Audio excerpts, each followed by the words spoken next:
Going on, guys? Orange Form coming to you guys. They have another video. Today's video, I'm going to be talking about, a little bit of breaking news. Not crazy. A couple days ago, Detroit Lions went and signed CFL Superstar Defensive Player of the Year MATTHIEU BETTS, defensive end, most outstanding defensive players in the Canadian Football League. From the BC Lions, British Columbia Lions to the Detroit Lions, the Lions signed a really standout pass rusher here, and a hell of a football player. Okay, but let's get it out of the way right now. If you guys didn't know, I am Canadian. Okay, I am Canadian. If you didn't know, now you know. I live literally 15-20 minutes away from Detroit. I've had season tickets in Detroit, blah, blah, blah. I'm a Detroit sports fan altogether. I do follow the Montreal Canadiens own hockey, but I don't mind the Red Wings, but I am a Montreal Canadiens fan. Now, we signed this kid, 6'3", 250 plus pounds, 28 years old, going to be 29 in March. MATTHIEU BETTS, born in Montreal, Laval University, Notre Dame, not Notre Dame, but Notre Dame College. Great standout player at Laval University. He was drafted in the CFL, the Canadian Football League, round 1, pick 3. This is a free agent signing. It's not, everyone was kind of confused. Is this a future reserve contract? It's basically the same thing. Mike Payton kind of said it on Twitter. Twix, we're calling it. So it's basically the same thing, man. I don't know the details of the money that they gave this guy. I'm assuming it was something like $700K, vet minimum $750, whatever it is nowadays. But it's a lot more than what he was going to get paid in the Canadian Football League. We looked at this kid back in December, apparently, MATTHIEU BETTS. We were looking at him back in December, and he had a tryout. He also had a tryout with the Cleveland Browns and the Buffalo Bills. And then there was another team that apparently were interested in signing this guy, but never happened. He continued to stay with the CFL and his BC Lions. Had a great, fantastic year. Had like 18 sacks last year at the CFL level. I think it was 7 or 8 the year before. So this kid's been making a name for himself since his college days. 2-time Vanier Cup winner. If you don't know what a Vanier Cup is, it's basically the equivalent of the national championship. It's not the same talent level, but that's what it is. It's a 2-time Vanier Cup, so big time. He won there. He's a JP Matras trophy winner 3 years in a row. First guy to ever do that. That's the best lineman in college football at the Canadian level. And then he did play in the East-West Shrine game back in 2019. 5 teams went to Quebec City, his hometown, Quebec City. Jets, Steelers, Bears, Packers, and the 49ers. He ended up becoming a Bear for a little bit short period of time. Made it all the way through training camp, but then he got cut and went back to the Edmonton Eskimos. So he did, like I said there, Edmonton Eskimos, they did draft him in the first round, 3rd overall back in 2019. Now the BC Lions, who's currently who was playing for, and the Hamilton Tiger Cats did offer this guy $300,000 to stay in Canada, but he decided to take his services to the NFL, and he signed with the Lions. $300,000 is a boatload in Canadian football money. Just the way it is, man. They don't have as much money. Canadian Football League. It's not a lot of teams. They literally play each other like 6-7 times. It's crazy. And yeah. So that would have made him the highest paid defensive player in the history of Canadian football.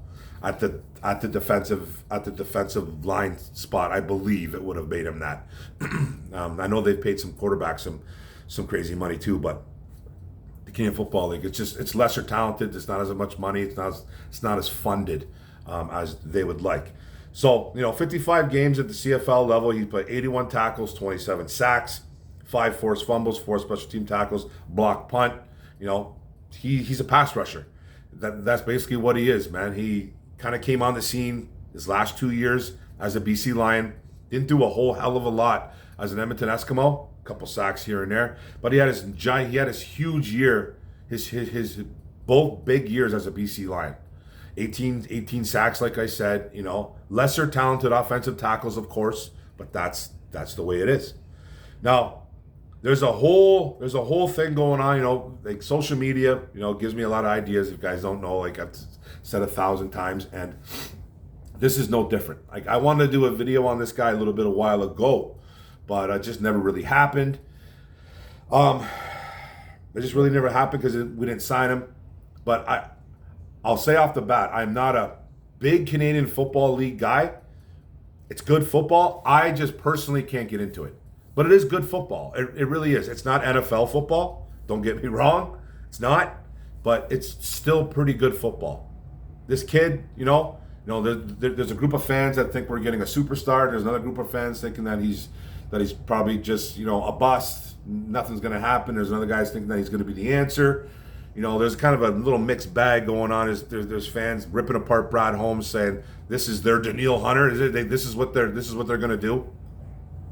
This is just a kick of the tires, guys. He's getting paid peanuts. Okay, he's getting paid peanuts. He was a CFL superstar. He's 28. He's going to be 29 in less than a month, I believe, like in March something. So it's not a crazy pickup. It's not a big money pickup. It's just a kick of the tires. Now, I've watched this kid play. He's a good ball player, man. He can get to the quarterback. His first step is it's very explosive. He's got a good burst. He's not going to beat you with his athleticism. He's got a spin move. He's got a rip. Got a swim. He's got a couple. He's got a little bit of an arsenal.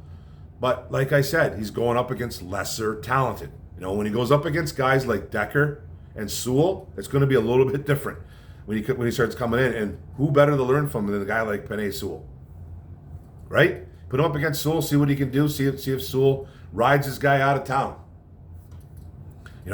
This is a low risk, possibly high reward pickup. That's all it is, guys. Like, I'm just telling you right now, this guy's not coming in. He's not the answer to Hutchinson on the bookend. He's not stealing anybody's job right off the bat. Even guys like Pascal and Kaminsky, it's just not happening.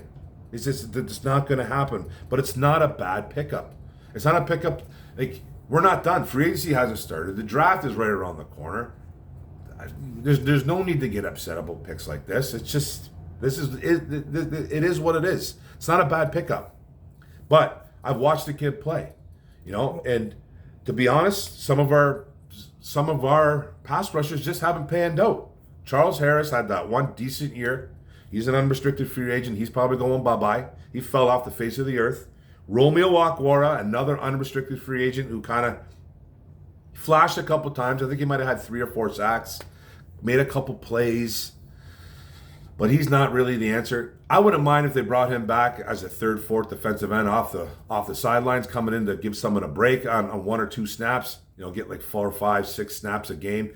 He's that type of player now, I think, at this time in his career. And James Houston, he's an exclusive rights free agent, meaning 2 or fewer seasons accrued in the NFL service time, and then whose contract has expired. Then he was offered a contract by the Lions. I don't think he can negotiate with any other team. So Lions offer him $1 million. They give him $1 million. He can't even say no to that. I don't think there's I think whatever the Lions offer him, but they have to offer him a certain amount of money. But if they offer him something, he can't go out and negotiate with any other team. So he either plays for the Lions or he sits out a year. I don't think he's going to want to sit out a year. Houston's probably going to want to get that big money deal and stay healthy. But him and Hutchinson are basically the only pass rushers left on this roster. You still got Pascal here, still got Kaminsky, but those guys aren't pass rushers. They can get to the quarterback a little bit, but those guys do the dirty work. They move inside, move outside, kind of move them around the line, line them up in the center sometimes, line them up over a guard. Those are the dirty work type of guys that will get you a couple sacks a year in a season, but they're not going to get you 8, 9, 10 sacks. Hutchinson's that guy. Houston could be that guy. And Betts, he's a mystery. I don't really know what we're going to get from him. My thing on this whole guy is I hope he makes it to the practice squad, because I think we're drafting an edge or two. We might pick somebody up, in free agency. I'm not expecting a Daniil Hunter. I'm not expecting a Josh Allen from the Jaguars.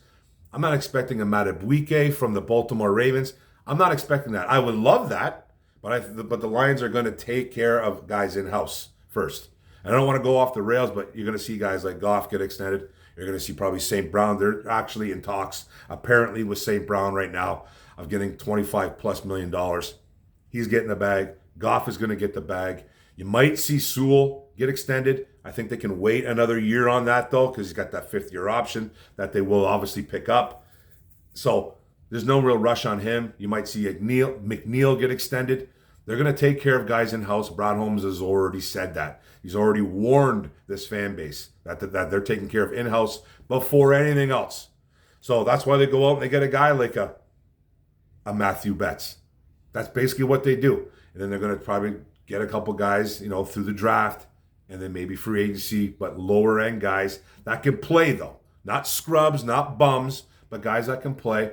And, take a chance on a guy that maybe got hurt, that produced the year before. That's kind of what Brad Holmes' MO is. So, but I don't think Betts is coming in to be that number 2 behind Hutchinson. So that's my opinion on it. He's a good ball player, but I don't think he's that type of ball player that you guys think he is.